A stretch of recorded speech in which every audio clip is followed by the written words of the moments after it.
وعلى رسوله النبي الكريم وعلى آله وأصحابه وأهل بيته وأزواجه وذرياته أجمعين. أما بعد، فأعوذ بالله من الشيطان الرجيم. بسم الله الرحمن الرحيم. يا أيها الذين آمنوا عليكم أنفسكم لا يضركم من ضل إذا اهتديتم إلى الله مرجعكم جميعا فينبئكم بما كنتم تعملون. صدق الله مولانا العظيم وصدق رسوله النبي الكريم.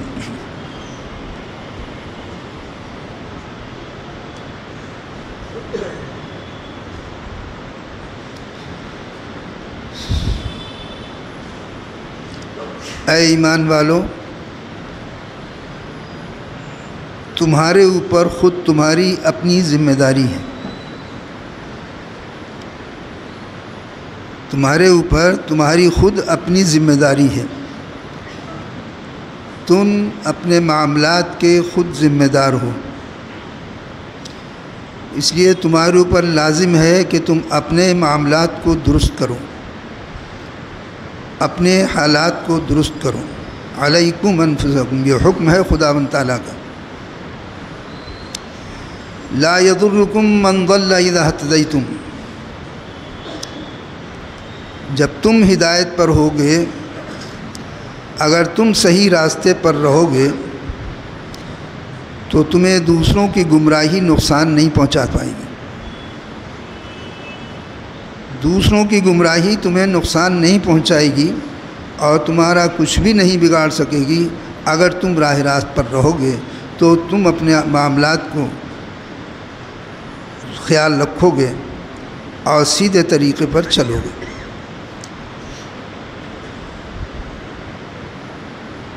دنیا دار العمل ہے، دار الاسباب ہے.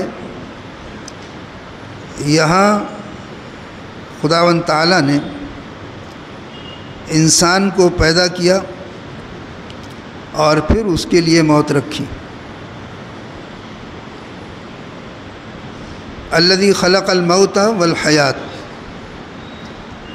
وہی پروردگار ہے جو سارے جہاں کا مالک ہے.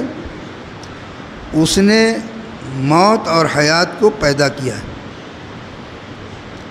زندگی دی ہے اور پھر اس زندگی کے بعد وہ زندگی کو ختم کر دے گا. صرف انسان کی نہیں، ہر شے کی زندگی ہے اور اس کی موت ہے.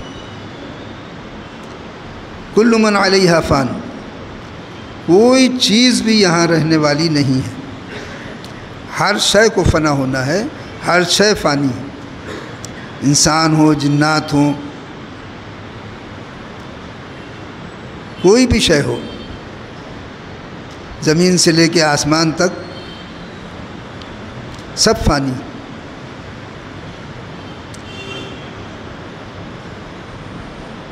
یہاں تک کہ ایک ایسا وقت آئے گا آخرت کا، اور آخرت میں ایک ایسا وقت آئے گا جب سور پھونک دیا جائے گا اور شے فنا ہو جائے گی. وَيَبْقَى وَجْهُ رَبِّكَ ذُو الْجَلَالِ وَالْإِكْرَامِ، صرف تمہارے پروردگار کی ذات باقی رہے گی. جو جلال و اکرام والا ہے، عزت و اکرام والا ہے، صرف وہ باقی رہے گا. اور اس وقت ایک کیفیت ہوگی کہ جب کچھ نہیں ہوگا تو خداوند تعالیٰ حدیث پاک میں آتا ہے کہ آواز دے گا لمن الملک اليوم، بتاؤ آج کس کا ملک ہے. دنیا میں جتنی دعوے داری تھی کہ یہ ملک ہمارا ہے، یہ خطہ ہمارا ہے، یہ چیز ہماری ہے، یہ چیز ہماری ہے، یہ جتنی دعوے داری،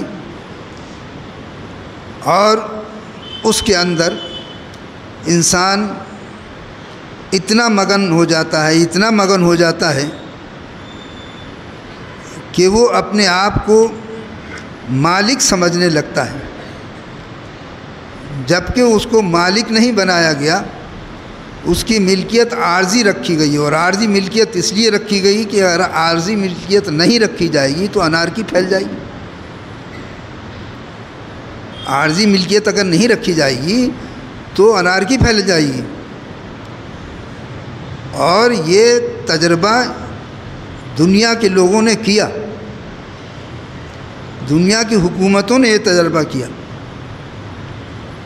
کارل مارکس کمیونزم بلاک، کمیونسٹوں کے عقائد، اس سے پہلے کنفیوشس وغیرہ، ان لوگوں نے یہی سمجھا کہ کوئی کسی چیز کا مالک نہیں ہے، ہر شخص ہر شے کا مالک ہے. اس کا نتیجہ یہ ہوا کہ اس قدر انارکی پھیل گئی کہ جس کا جو جی چاہتا تھا جس کے گھر میں گھس کے اس کی چیز، یہ گزر رہا ہے، یہ دور، یہ ہوا میں باتیں نہیں ہیں، یہ دور ایسا گزرا ہے تاریخ میں، کیونکہ وہ انسانوں کا تجربہ تھا. انہوں نے ایک قانون لاگو کر دیا کہ سب کہ کوئی کسی چیز کا مالک نہیں ہے، ہر شخص کو ہر شے پہ اختیار ہے. اس کا نتیجہ یہ ہوا کہ کوئی جس کا جی چاہتا ہے اس کی ملکیت میں سے جو چیز اٹھا کے لے جا رہا ہے، جو چیز لے جائے اسے کوئی منع کرنے والا نہیں. یہاں تک کہ یہ حالت، یہ عادت ایسی بڑھی کہ لوگ عورتوں کو اٹھا کے لے جانے لگے. وہ اس کے گھر کی عورتوں کو اٹھا لے جا رہا ہے، وہ اس کے گھر کی عورتوں کو اٹھا لے جا رہا ہے. ماں بیٹی بیوی میں تمیز نہیں رہا، ایسی انارکی پھیل گئی تھی. جب ہوش آیا تھوڑا سا تو انہی میں کچھ لوگ ایسے پیدا ہوئے کہ نہیں اس سے تو گڑبڑ ہو جائے گی. اسلام نے پہلے ہی کہا تھا لیکن یہ تو گڑبڑ ہو جائے گا. انارکی پھیل گئی، تباہی مچ گئی، شور مچ گیا. تو انہوں نے پھر کمیونسٹ بلاک بنایا کچھ سدھار کر کے، اور انہوں نے کہا کہ نہیں، ہر چیز کا اسٹیٹ مالک. آج جو کمیونزم چل رہا ہے وہ یہ کہ ہر چیز کا اسٹیٹ مالک. اب اسٹیٹ جو ہے وہ مالک ہے، لہذا آدمی جو ہے اپنے کوئی اختیار میں نہیں ہے. کارڈ ایشو کر دیا جاتا ہے، ہوٹل میں جاؤ کھانا کھا لو، سبزی لینا ہے سبزی لے لو، یا ہاسپٹل جانا ہے ہاسپٹل لے جاؤ. تمہاری اپنی کوئی ملکیت نہیں ہے، سب اسٹیٹ مالک ہے اس کا. تمہیں زندگی گزارنے کے لیے کارڈ دیے جا رہے ہیں، کارڈ لو، کھاؤ پیو اور سو جاؤ. حالانکہ یہ نظام بھی چل نہیں رہا ہے. اس نظام کے اندر بغاوتیں ہوتی رہتی.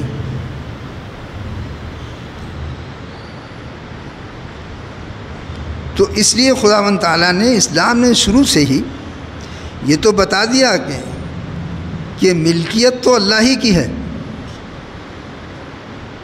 اصل ملکیت اللہ ہی کے لیے ہے. وَلِلَّهِ مِيرَاثُ السَّمَاوَاتِ وَالْأَرْضِ، زمین و آسمان کی میراث تو اللہ ہی کی ہے. لیکن تم کو دارالاسباب کے تحت پیدا کیا ہے، تمہیں زندگی گزارنے کے لیے جو چیزیں چونکہ ہم نے تمہارے لیے بنائی ہیں، اس لیے ان کے استعمال کا حق تم کو دیا جا رہا ہے. عارضی ملکیت تم کو دی جا رہی ہے تاکہ کوئی ایک دوسرے کے حق کے اندر دست درازی نہ کرے اور سب امن و چین سکون کے ساتھ زندگی گزار سکیں. اس لیے جو جس چیز کے دائرے میں ہے وہ چیز اس کی اپنی ملکیت سمجھی جائے گی. دوسرے کو حق نہیں ہے کہ اس کی ملکیت میں دست درازی کرے گا. یہ اسلام نے نظام بنایا تھا.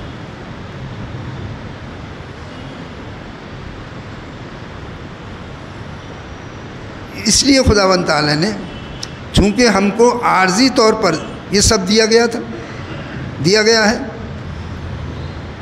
ملکیت جس کی ہے تو جس کی ملکیت ہوگی وہ حساب و کتاب بھی لے گا.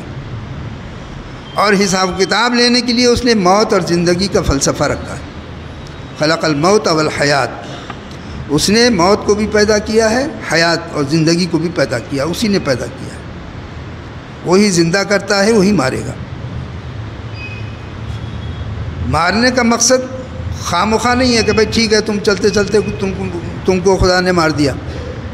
بے مقصد نہیں ہے، موت بے مقصد نہیں ہوگی،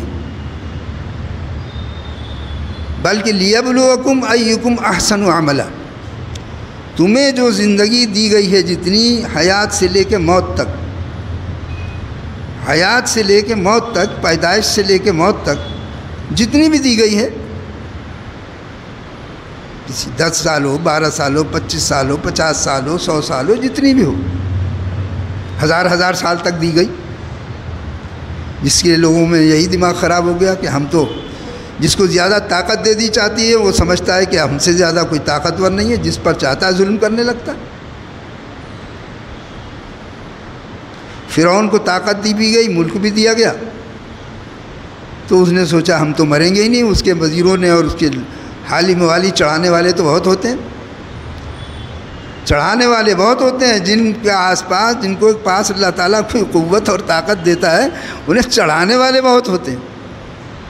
فرعون، حامان، شداد کو چڑھانے والے بہت تھے۔ تیری تو 1000 سال کی ہو، 1000 سال کی اس کو خداوند تعالیٰ نے زندگی دے دی اور کبھی چھینک بھی نہیں آئی، تو اب نہ بیمار ہو رہا ہے نہ مر رہا ہے، 1000 سال تک نسلیں گزر گئی، دماغ خراب ہو گیا، خود کو خدا کہلانے لگا، لیکن بالآخر پھر ختم ہوا۔ تو یہ زندگی چاہے کتنی بھی دی جائے، زندگی دی گئی ہے لیبلوکم ایکم احسن عملا، تم میں سے کون اچھے کام کرتا ہے، اس کی پڑتال ہے اس زندگی میں، بس جتنی بھی زندگی ملے کہ تم میں سے اچھے کام کون کرتا ہے، وہ یہ جتانا چاہتا ہے، یہ دکھانا چاہتا ہے، یہ تمہاری آزمائش کی جاتی ہے کہ تم میں سے کون اچھے کام کرتا ہے۔ اس لیے یہ موت اور زندگی کا فلسفہ رکھ گیا ہے، موت اور زندگی دی گئی۔ اب اس زندگی کے اندر اس قدر تباہی، عارضی زندگی کے اندر چھوٹے چھوٹے سے معاملات میں جس قدر تباہی آ رہی ہے، آج ہر شخص جان رہا ہے دنیا کے اندر خیالات کی تباہی کیسی آ رہی ہے، ایک دوسرے کے خیالات پر حملہ ہو رہا ہے، ایک دوسرے کی زندگی معاشرت پہ حملہ ہو رہا ہے۔ جس کا معاشرہ طاقتور ہو رہا ہے وہ چاہتا ہے کہ دوسرا معاشرہ بھی ہمارے طریقے سے زندگی گزارے، جس کو تھوڑی سی سمجھ دے دی گئی وہ چاہتا ہے کہ جس طرح ہم سوچ رہے ہیں اسی طرح دوسرا بھی سوچے۔ یہ نہیں ہو پائے گا، یہ ہو نہیں سکے گا۔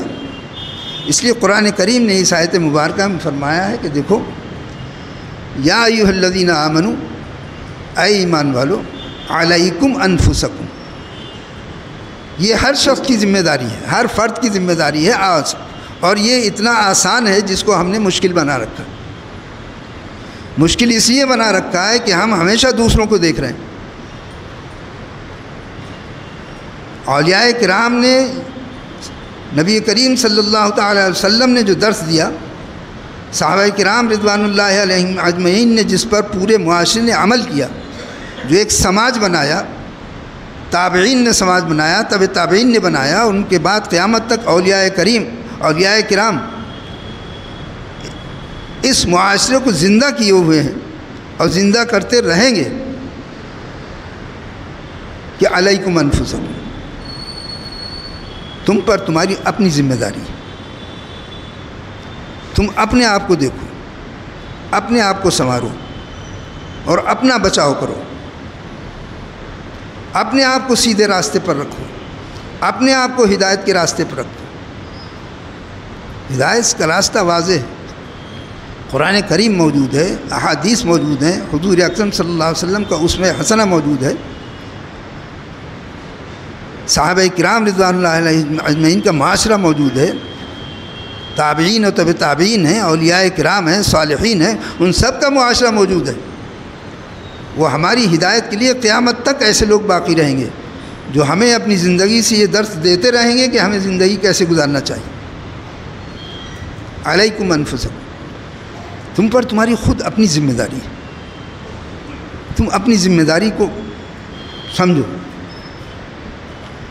لا یضرکم من ضل اذا اہتدیتم، جب تم اگر ہدایت پر ہوگے، راستے پر ہوگے، تو تمہیں دوسرے کی گمراہی، دوسرے کی بدگمانی، دوسرے کی بدعقیدگی تمہیں کوئی نقصان نہیں پہنچائے گی۔ الی اللہ مرجعکم جمیعا، سب کو خدا کی طرف واپس جانا ہے۔ فینبئکم بما کنتم تعملون، وہاں وہ بتا دے گا تم کو کہ تم سب کیا کرتے تھے، سب کے سامنے آ جائے گا۔ آج دنیا میں پھیل رہا ہے، خاص طور پہ کچھ ایسے لوگ پیدا ہوئے ہیں کہ ہمارے ملک کی فضا کو خراب کر رہے ہیں، ملک کی فضا کو خراب کر رہے ہیں۔ کسی کو کوئی نقصان نہیں ہے کہ اگر آدمی ایک طرف کھڑے ہو کر کوئی نماز پڑھ رہا ہے، کسی کو کیا دقت ہے، لیکن نہیں، دوسرے کی معاشرت میں، دوسرے کے سماج میں دخل کہ تم کھلے میں نماز نہیں پڑھ سکتے، اور تو اور اگر ایک جگہ تو سچا تھا یا جھوٹا ہے کہ عمارتوں کے اندر کہیں ایک جگہ نماز پڑھی جا رہی تھی، انہیں کا چالان کر دیا۔ اور ایک صاحب تو بتا رہے تھے کہ سفر میں تھے 2-4 لوگ، کہیں راستے میں رک کے نماز پڑھی، اس طرف سے کوئی ایسے ہی جنٹل مین آ رہے تھے، انہوں نے راستہ روک کے پولیس کو بلا کے اور کر کے ان کے اٹھک بیٹھک کرا کے ان کے جرمانے کرا کے انہیں چھوڑا گیا۔ تو یہ پھر بھی یہ عارضی جو پریشانیاں ہیں، یہ پریشانیاں ختم ہونے والی ہیں، کوئی چیز رکنے والی نہیں ہے۔ اصل چیز ہمیں اپنی ذمہ داری ہے کہ ہم اپنی ذمہ داری کو نبھاتے رہیں۔ اپنے اوپر ہم آج ہماری صرف ایک نماز کا مسئلہ ہے کہ ذرا سا ہو جاتا ہے، لیکن باقی پوری زندگی ہماری اپنی زندگی سے الگ ہے۔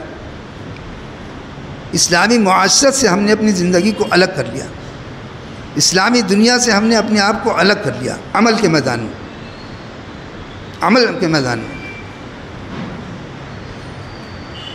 ہمارا عمل ہی نہیں ہے، صرف نماز نہیں ہے۔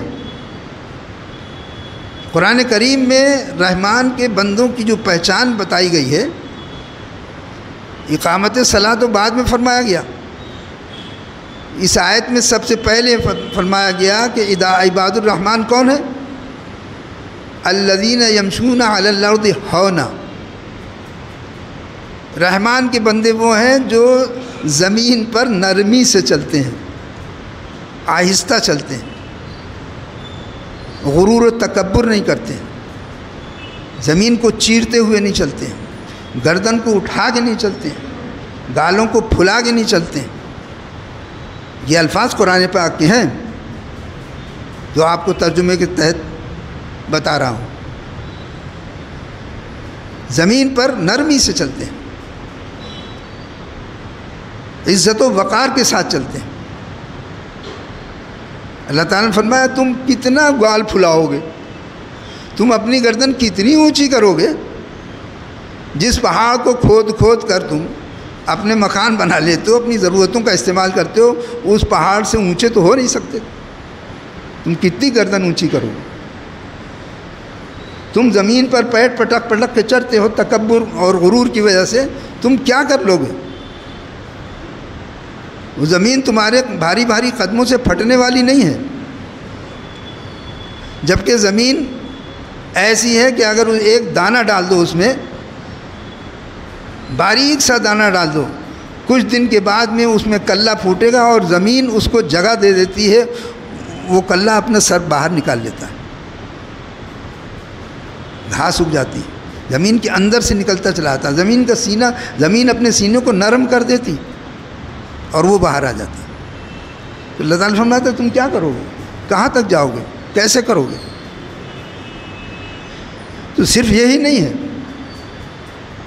زمین پہ نرمی سے چلو، یعنی غرور و تکبر جو ہمارے اندر داخل ہو گیا ہے ذرا ذرا سی بات پر، اسے ہمیں ختم کرنا چاہیے۔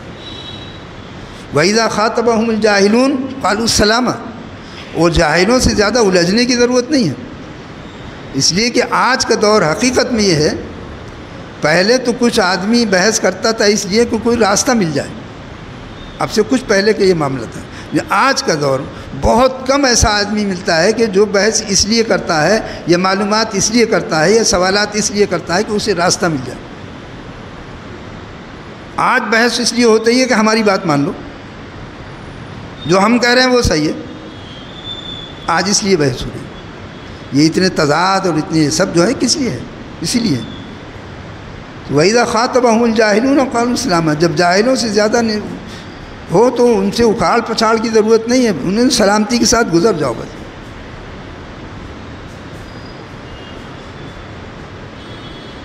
مومن وہ ہے کہ جو اپنی راتوں کو رب کے سامنے کھڑے ہو کر اور سجدے میں گزارتا ہے راتوں کو۔ ہم سے دن کی نمازیں نہیں پڑھی جا رہی، ہم سے دن کی نمازیں نہیں پڑھی جا رہی۔ خداوند تعالیٰ فرماتا ہے کہ مومن وہ ہے، رحمان کا بندہ وہ ہے جو راتوں کو گزارتا ہے۔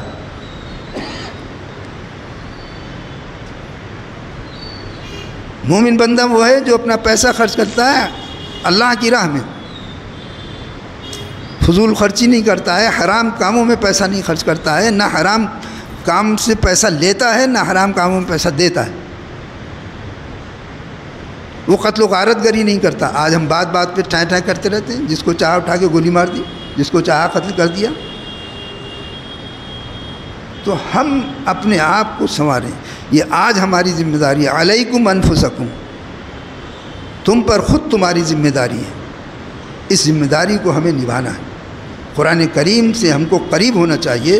جو قرآن کریم اور ایک رکوع 2-3 رکوع تو قرآن کریم میں ایسے ہیں، جیسے یہی ایک رکوع ہے 19ویں پارے کا، کہ اگر اس کو پورا ایک رکوع ہے جس میں پوری معاشرت بتائی گئی ہے کہ رحمان کا بندہ اور مومن کون ہوتا ہے، صرف اسی رکوع کو 8-10 آیتیں ہیں، اسے پڑھ کے اگر انسان اپنی زندگی گزارنا چاہے، ایسی بہترین زندگی گزر سکتی ہے، ایسا بہترین معاشرہ بن سکتا ہے، ایسا بہترین سماج نکل آ سکتا ہے، ایسا بہترین خاندان بن سکتا ہے کہ جو دنیا دیکھے گی۔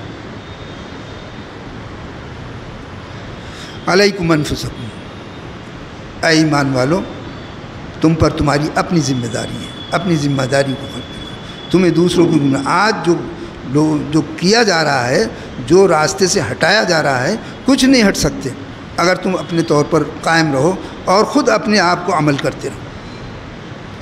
خداوند کریم ہمیں قرآن کریم پڑھنے، اسے سمجھنے اور عمل کرنے کی توفیق عطا فرما دے۔ وما علیکم